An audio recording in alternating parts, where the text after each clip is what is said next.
Hey, what's going on, guys? NOAH45KINGS here, back again with another podcast. So, today we have a few topics that I would like to talk about in this mini podcast. Probably run about 45 minutes or so. So, go ahead and grab your drinks and sit back, relax, and let's have a conversation. So, I want to preface this video by sending in my condolences to Chadwick Boseman and he passed away at the age of 40, and it was due to having years. And it's a real blow to anybody that, seen him on screen or know him personally. In particular, the most role that he's played probably is Black Panther in the Marvel Cinematic Universe, as well as he played in some movies like Defy Bloods, and I think he played Chris Rock or no, not Chris Rock.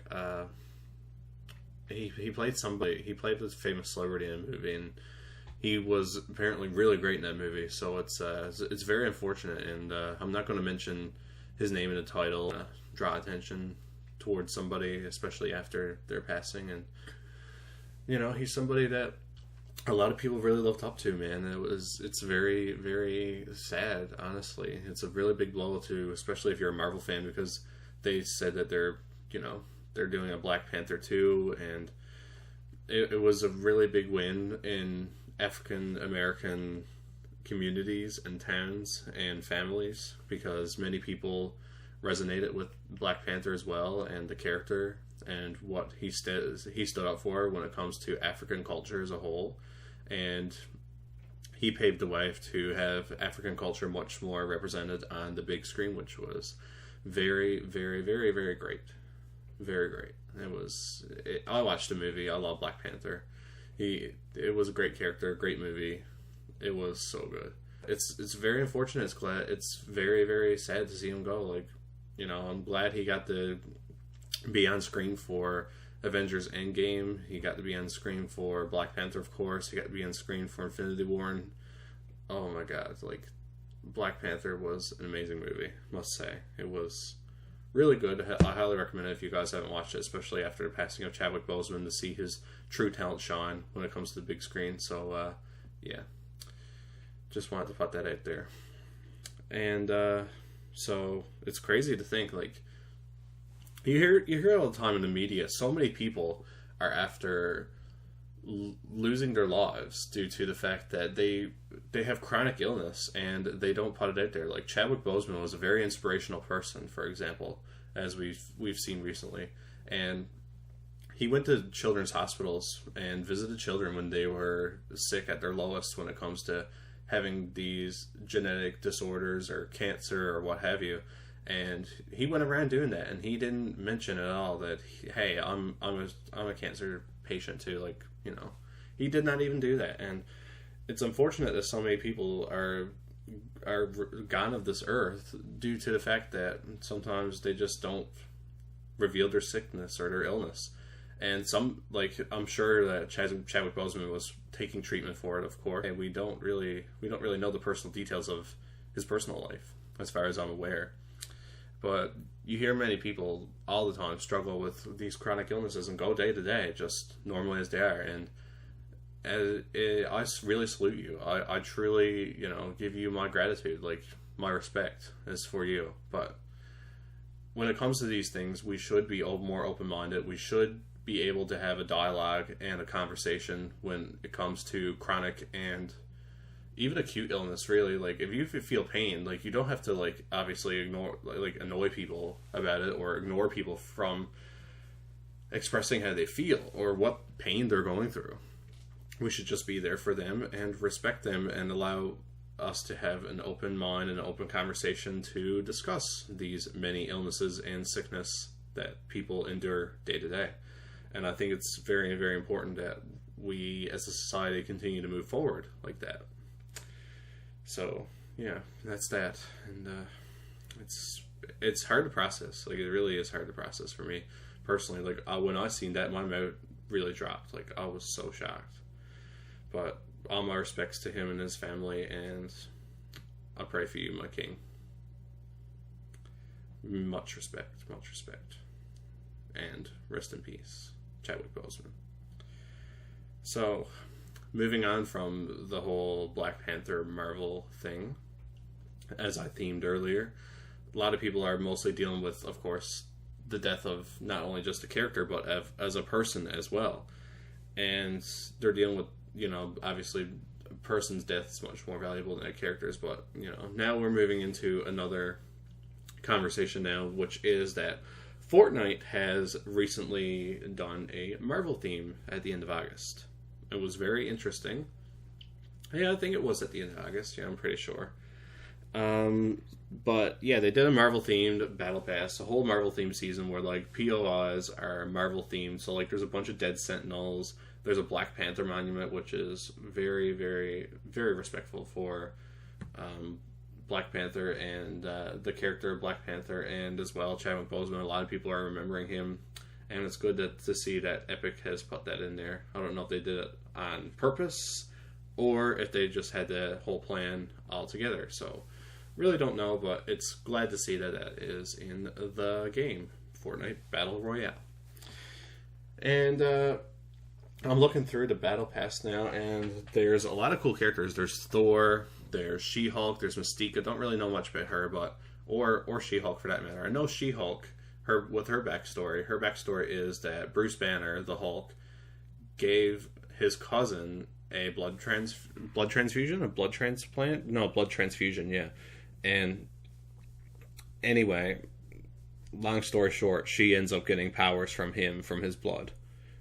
I'm not exactly sure the specific details on it, but I'm pretty sure that's how it works, because I've heard like some summaries of She-Hulk and who she is, because she is going to be a more prominent figure, of course, in the media next couple of years, because they're doing they're doing a She-Hulk series for Disney Plus, so that's going to be very interesting to see her in the forefront. I think she's going to become a big Avenger in the next 10 years or so. They're just going to slowly build her up on the Disney Plus series, and then she's eventually going to get time on the big screen for the next Avengers, and probably X-Men and Fantastic Four kind of mishmash all together kind of project. So, what else do we have? We have, of course, Iron Man. I think he's close to the tier 100 skin, I'm pretty sure. There's also Wolverine. He's got like the classic Wolverine costume. It's not the one from the Fox movies. It's the one from the comics. So all these are all taken from the comic universe. There's also Doctor Doom. And I think that's it. No, there's also Storm. Storm and Groot, yeah. Storm and Groot are really cool too. I don't know much on Storm because I'm not a big X-Men guy, but I do know Groot because I love Guardians of the Galaxy, and he's a really cool character, must say. It's not the younger version, like the teenage version from the movies that you see, but it is it's the full version that you see, like the fully grown Groot, I'll say, not the teenage or the child Groot. But you can get the little Groot as a back bling, and overall the Battle Pass is very, very interesting. I do enjoy it. The season, it feels like it's too much at sometimes with the whole mythic weapons and stuff that you can get and the abilities that these characters do have. But other than that, I love it. Like, they could have sold these items in the item shop very easily, but they chose not to, which is very grateful for Epic Games to do so. So, that's great. And they could have charged a lot more for this, but it's still 950 V-Bucks. And of course, the V-Buck prices went down. If you guys haven't noticed, I think they're kind of down like 20%, of course, because of the whole Apple Epic thing. So I think we should be hearing something soon on that. Not really sure, but they're starting to pull Epic Games accounts from iOS, which is kind of sucks. But at the same time, Epic did break, their terms of service, and they knew that they did it after they did it. So who knows how this is going to go? This is a really, really complicated situation, and of course, as we move further in the world, you're going to see more stuff like this. Tech wars, people are going after each other, like companies are going to fight like children, like they're in like a little tiny sandbox, you know what I'm saying? And stuff like that's going to happen, so it's to be expected. So if you guys don't like that, obviously prepare yourselves, because more and more of this is going to happen eventually at some point. More people are going to wall off their gardens, more companies are going to merge towards one another. It's just the way of the world. It's just how it's going to be. And so anyway, moving back over to Fortnite, there was discussion that they were going to add a Black Panther skin into the Battle Pass. And so, as a result, some guy on Reddit commented, hey, if you guys make... I think he did it towards Fortnite or Epic Games. I'm not entirely sure at the top of my head, but I did hear online that there was a Reddit post put up on...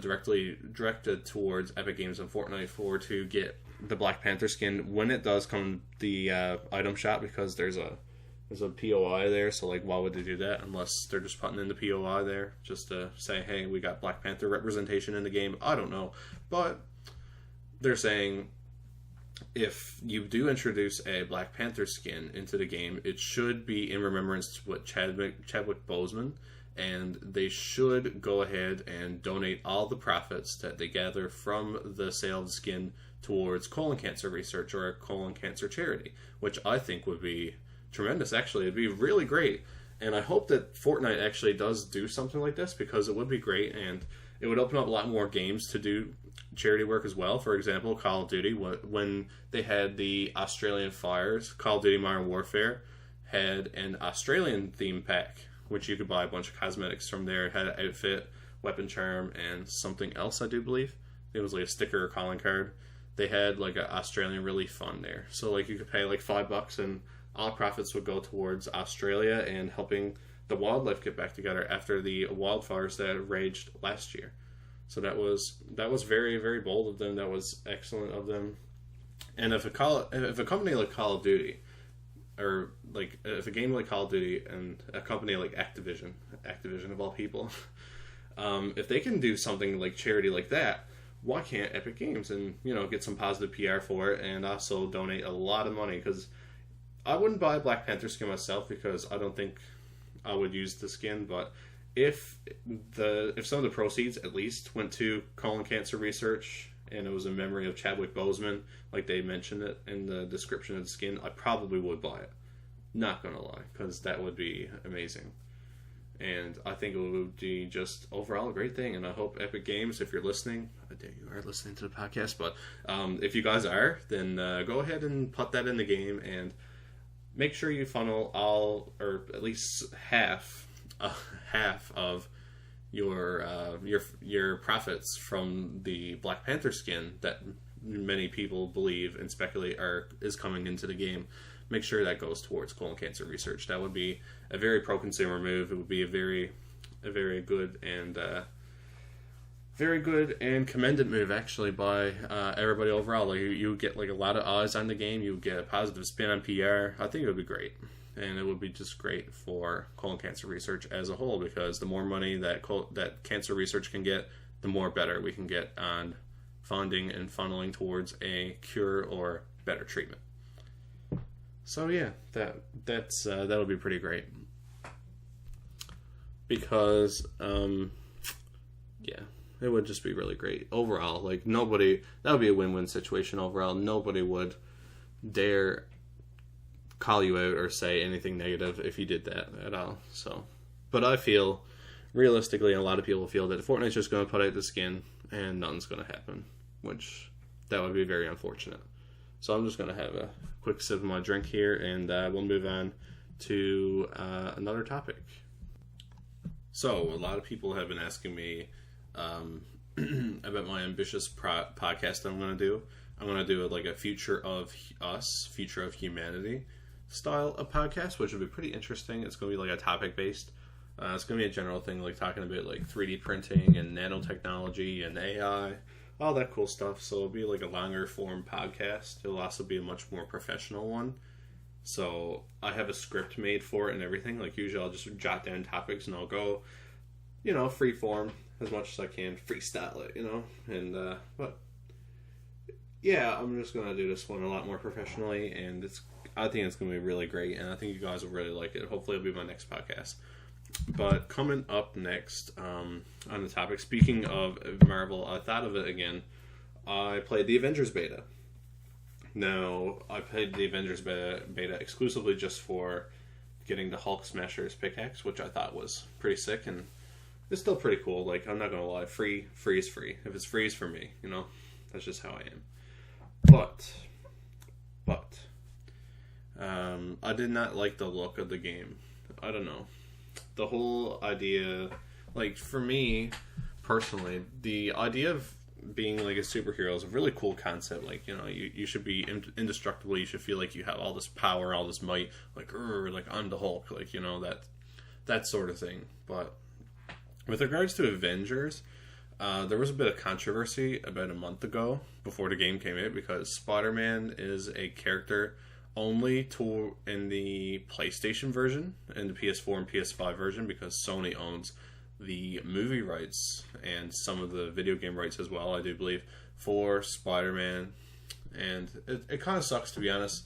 Like, Sony's just basically pigeonholing back Spider-Man, which is, like, such an influential character to many people. It speaks to many different types of people, like, you know, great power comes great responsibility.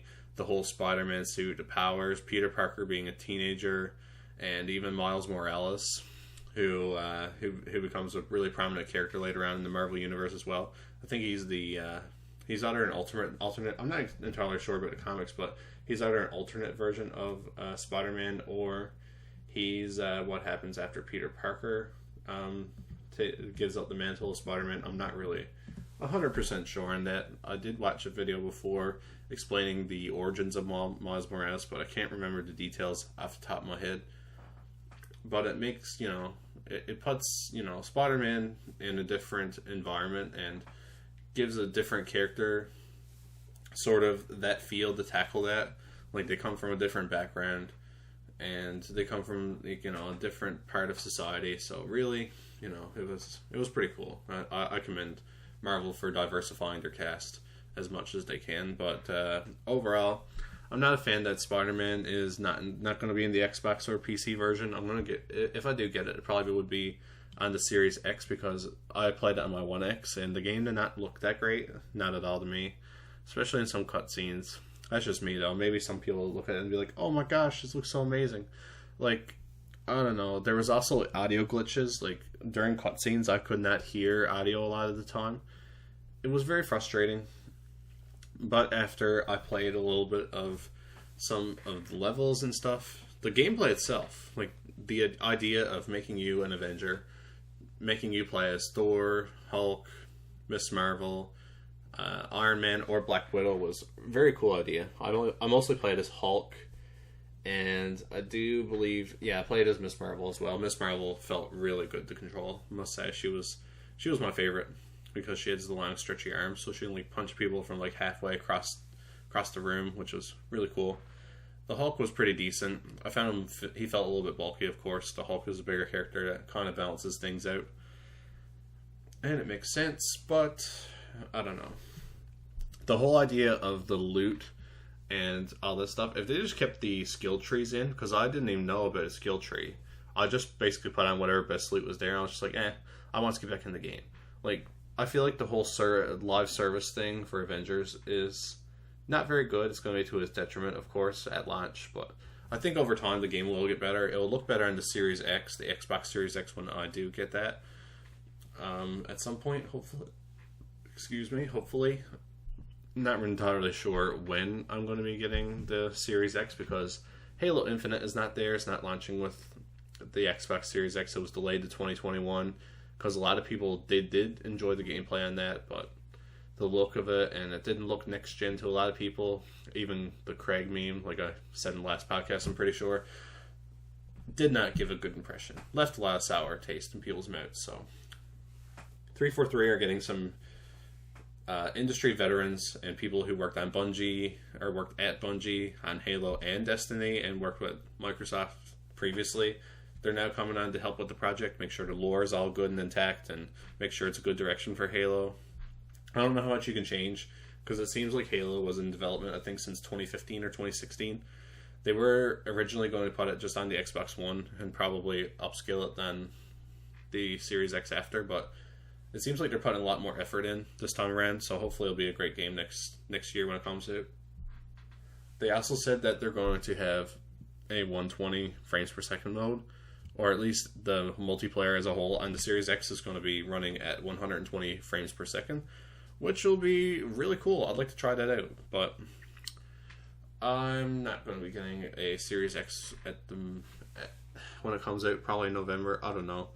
I think it's going. Rumor has it's going to come out the 6th, but I'm not entirely sure if I will. But personally, I would not recommend Avengers unless you tried the beta and you know what you're getting into or watched a few reviews. But maybe it'll look better on the Series X, because from what I played on my Xbox One X, which you think would look pretty good, especially in like, you know, up like 1800p or whatever it was running at, or like upscaled 4K. You think it would look better. Like, I don't know, the textures and stuff weren't there. Like, I know that it's not all about looks, but the gameplay felt really good. I loved the gameplay. Hopefully it runs at 60 on the Series X, because that would just make it feel buttery smooth, or at least at a more stable frame rate, because I've seen some reviews say that it dipped below like 20 frames per second at some point. It felt like it was like 15 frames. It's like, wow. That's crazy. I think that it has to deal with optimization as a whole, not just mostly the game. So hopefully they get those things ironed out and patched out, and hopefully it becomes a better game like within a few months or to a year from now. And I think that's what they're aiming for. They're going to aim for it to be a live service game. It's going to get changed and construed and become something completely new and different over time. So I hope that they do really get this game right, because Avengers is such a big project for not only Marvel but for Disney as well, because Disney owns the rights to Marvel. Disney owns Marvel now, and so they're trying to have like this great and good reputation when it comes to all their intellectual properties. Like Star Wars has not been great since, I want to say, Disney bought them, and I think it was like 2011, somewhere around there. I don't know the exact date, but I guess I can do a quick Google research, because it's been a while now. But I think they purchased Marvel before they purchased Lucasfilm. Let me see.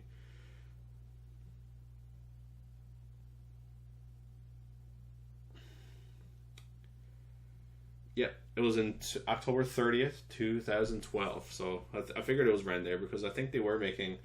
I think they had not the Rise of Skywalker. They had oh my gosh, The Force Awakens. That's what it was. I think that came out in 2015. I want to say that was a pretty good movie. Like, it felt like A New Hope in a lot of ways. It kind of brought back all the characters. Like, it was a little bit of like a greatest hits type thing. I just wish they kind of did something a little more original with the whole trilogy as well, because 7, 8, 9 really felt like completely different like movies. They did not mesh very well together. Like, if you watch them from 7, 8, and 9, like you put them side by side to side, like they're very drastically different movies in tone, what they're trying to achieve, the themes, the characters. Like, oh my gosh, the only real character I felt like stayed kind of true to themselves probably was Kylo Ren, and even Finn. The guy who played Finn, John Boyega, he said that Finn was basically there for Disney to say, hey, we got a black character. We're going to put him in the forefront when it comes to marketing and all this stuff, and basically sideline him, do nothing with him. He said it in a lot more vulgar terms, and a lot, you know, much more distasteful towards Disney than what most people would be. Like, he was pretty angry about it, as you would, because in my opinion, the only real people of color and people of minorities who really had a great big lot to do with Disney, or a lot to do with Star Wars, was Mace Windu. Obviously Samuel L. Jackson was a pretty big character. Lando as well was pretty cool in the original trilogy, 4, 5, and 6, and all the characters that were in Rogue One, the characters in that felt really original, and they were badass, and they were really cool in their own way. And that's it. That was really it. Because they felt like with Rose and Finn, they kind of put them to the forefront in Episode 8, and they did like the most generic story ever in Episode 9. I'm like, okay. It's okay. But I wish they did more with the character. Hopefully they'll get a side story, or like a sequel story after Episode 9 with Disney Plus, because they can kind of take like smaller stories now and put them in digestible content, like TV shows or limited series, whatever you. Because I think they're still working on Obi-Wan Kenobi series, because that character really deserves a TV show, in my opinion. But yeah. So, moving forward, let's talk about that Nintendo Direct, shall we? Because this one's going to be quite the Quite the thing. So, yeah, this is quite the topic. Everybody, like I talked about it in a previous podcast before, like I was pretty certain that this was going to happen as well. There was going to be a Mario 3D All-Stars, and that's what it came to be. There was a direct the other day. I'm pretty sure, yeah, it was yesterday, right? Yeah, it was yesterday. There was a Nintendo Direct, and in that Nintendo Direct, they unveiled that it was going to be a Super Mario 35th Anniversary Direct. So Super Mario, the most popular character, probably synonymous with video games as a whole, is getting its own 35th anniversary Direct. So, with regards to the Direct was really good. I watched it. I got up and I was like, oh wow, they just unveiled Super Mario All Stars. But then I watched the whole Direct. And I'm like, wow, these are some pretty cool announcements. I must say, I'm not gonna lie. So what they announced during the Super Mario Direct was they announced that there's going to be Mario Kart Live Tour, which is kind of like this real life version of Mario Kart. Like you actually get like motorized vehicles, or not motorized vehicles, like RC cars, and you can kind of bring them into your living room and put them down, and your whole living room becomes a virtual playground for tracks and stuff, which I think was really neat. And they have cameras put on the RC cars as well. You can buy a Mario and Luigi one. I think it retails for like $200 US. So I'm not really sure if a lot of people are going to be getting it, because a lot of people's living rooms are not really that big. A lot of people's living rooms could be messy, you know. So I'm not really sure if if it's a big market. But if I was a kid, I would love this. This would be like so amazing. Like I had a Mario Kart, little tiny go-kart type thing. It was like an RC car. And I thought it was a pretty neato burrito, not gonna lie. And to have something like this where you can use your Nintendo Switch and make your own track is pretty cool. Not gonna lie. They also unveiled Super Mario Brothers 35, which was a Battle Royale mode, which is coming to Switch Online. It's only for a limited time. You're gonna see this trend quickly pop up as well. There's going to be a Super Mario Brothers 35 game, which is going to be coming exclusively to Nintendo Switch Online members, whereby it's a Battle Royale mode, but it's Super Mario Brothers. Any enemies you eliminate goes to another enemy's screen. And that's pretty interesting. It's very cool concept. And there was even like a fan-made project made, which is like a Super Mario Brothers Battle Royale. But alas, Nintendo came in with Banhammer, took it down. So it's kind of great to see that it's come to fruition, and, you know, hopefully we can get some more cool stuff like this in the future when it comes to other games and other Nintendo products. I've been really digging Nintendo lately, I must say. Like, I love my Switch. I got my Switch here right now. I was playing Fortnite on it before I started the podcast, and I was checking out the new Super Mario. Speaking of, Super Mario All-Stars is now on Super Nintendo Entertainment System for this is for SNES Online. If you're a Nintendo Online member, you can go on and you'll get another new free game, which is Super Mario All-Stars, which is Super Mario Brothers 1, 2, Lost Levels, and 3 redone in 16-bit graphics and colors, which is pretty cool.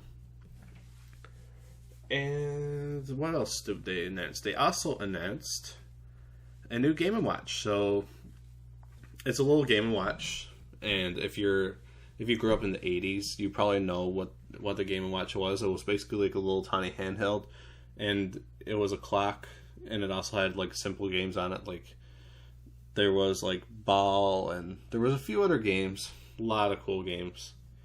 And so anyway, they're doing a Super Mario Brothers version. They're going to have Super Mario Brothers, the first one from the NES, and they're going to have Super Mario Brothers, the Lost Levels, I'm pretty sure, the Japanese version, and Super Mario Brothers 2. They're going to have that on there. They're going to have both of those games packaged into a Super Mario Brothers Game & Watch. And it's going to have a watch on it. It's going to have Super Mario Brothers themed clock faces and stuff. So that's going to be pretty cool. And I'm glad that Nintendo is really honing back into their previous franchises and their previous ideas and giving them a new, fresh coat of paint. So, next up on the announcements for the Super Mario Brothers Direct was that they announced a bunch of products. Like they're going to give away a free set of pins, which is cataloging all the different types of Mario games. It's going to be like Wing Cat from Super Mario 64. There's going to be a copy from Odyssey all in there. So I don't know. I haven't played Super Mario Odyssey. Really want to play it, but I actually pre-ordered one game coming up in a second. So yeah, they announced all kinds of cool little collaborations and sneakers and stuff like that. But the cool thing was they announced Super Mario 3D World, which I have not played because I have not had a Wii U. Because if you know if they had, I don't know, I'm gonna say, oh my gosh! But Super Mario World 3D came on the Wii U, and it had great games on the Wii U, but they just could not market that thing. So now they're putting all the Wii U games on Switch, which I'm a fan of. I'm really glad they are because a lot of these games are really excellent from what I'm hearing. And a lot of people need to play them, like Super Mario, Mario Kart 8 Deluxe.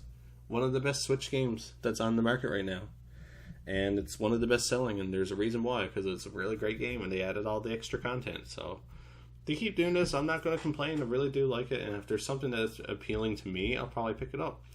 But, I don't know, I haven't heard much about Super Mario 3D World. If you guys want to let me know in the comments if I should pick it up or not. Is it on the level of like Galaxy 1 and Galaxy 2? Or is it on the level of like Sunshine? Is it on the level of something like that? You know, do feel free to let me know. Maybe I will pick it up. But yeah, let's go and talk about... There was also extra content being added to Super Mario 3D World for the Switch. It's called Bowser's Fury, and nobody really knows what it is. It kind of looks like a open world level, which is very interesting. Mario really hasn't dabbled in open world stuff. I think Odyssey was pretty close from what I'm hearing online and seeing, but it looks like it has some open world elements to it. Like it looks like very big spots you can jump around and platform and find secrets in. So that'd be cool for fans of Super Mario 3D World. And the big boy, the one that was leaked and rumored forever, was the Super Mario 3D All-Stars announcement trailer. Comes in 2 weeks approximately, and I'm very excited for it. I got it pre-ordered, and I love these games. I've played Super Mario 64 on the DS. Haven't played the original, so that's going to be pretty cool to check out. And there's going to be Super Mario Sunshine. That's going to be up-res to HD. All these games are going to be up-res to HD. And I think Super Mario Sunshine is going to have like a little bit of texture cleanup, and it looks really crisp and really good from the trailer I've seen. So it's going to be really sick to check that out, because the last time I played that was way back on the GameCube, way back, and I love that game. I really did. I only had 3 games for my GameCube. It was the Pokemon game that was on at the time, which was trash. Not gonna lie, I got to a certain point, I was like, no, I don't like this. Never touched it again. I had Super Mario Party. I think it was like 6 or 7. I'm pretty sure. I'm not exactly sure the Mario Party number that was on the GameCube at the time. But if I looked it up, I'll probably find it.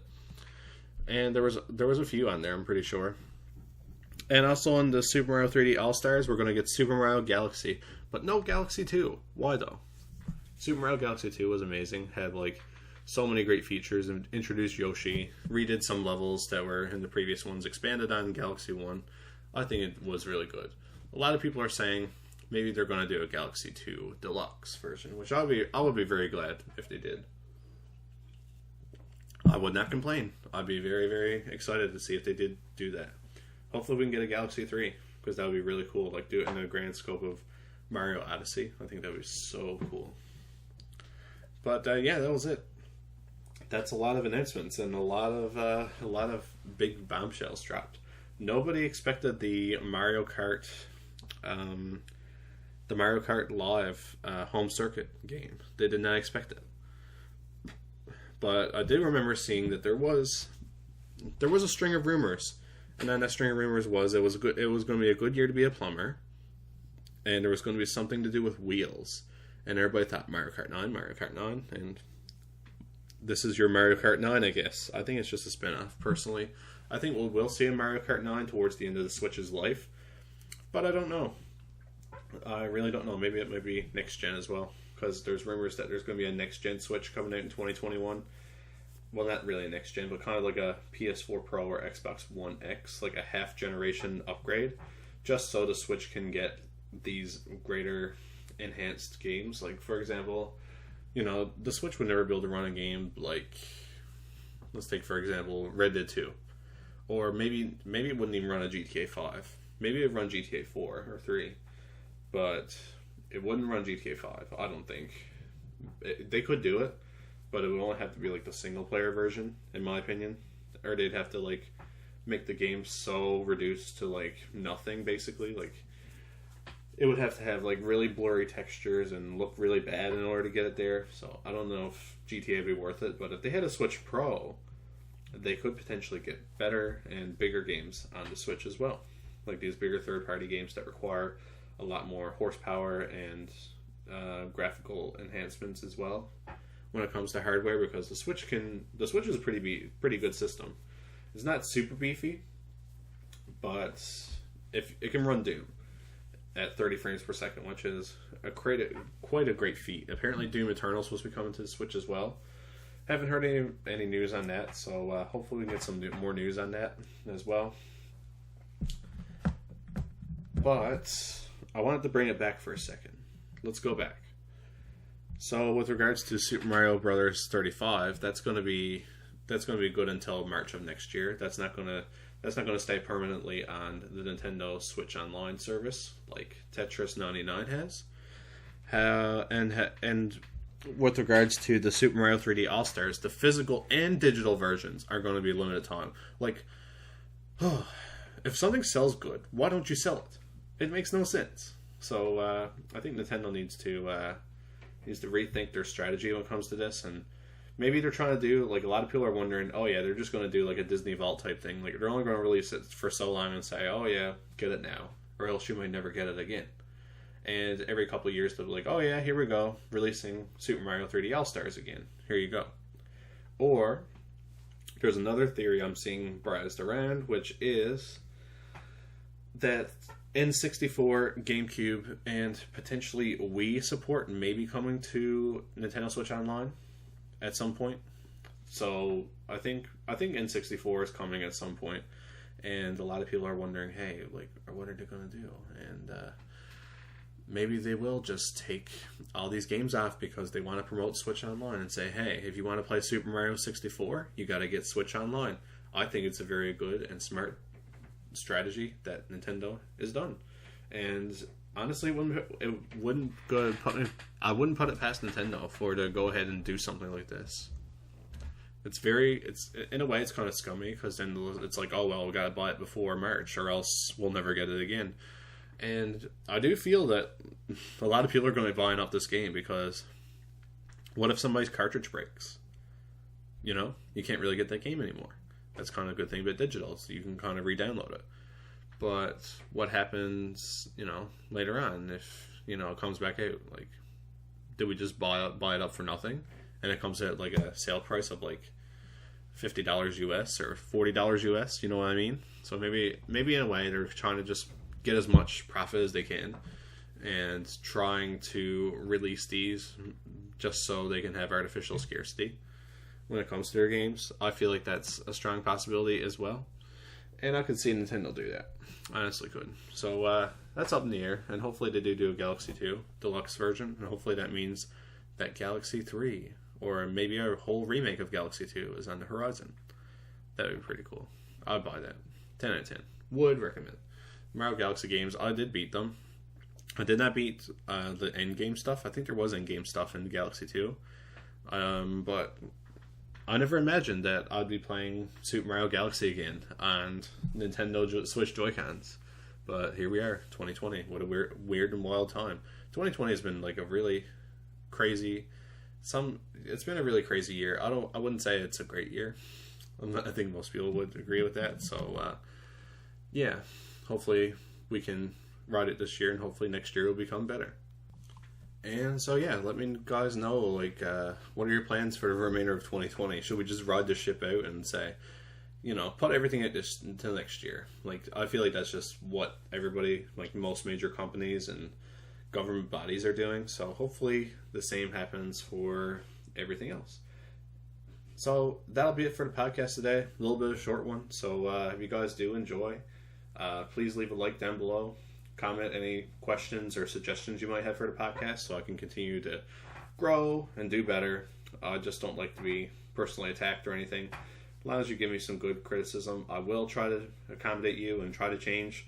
So yeah, if you guys want any timestamps as well, please do let me know in the comment section down below, and I'll put them in the description or the comments. I'll try it for another podcast sometime. So anyway, guys, thank you so much for listening and watching, and rest in peace, Chadwick Boseman. Much missed, very beloved, and pray my thoughts and prayers are in for you and your family. And so anyway, guys. Take care. Love yourself. Love one another. Peace out.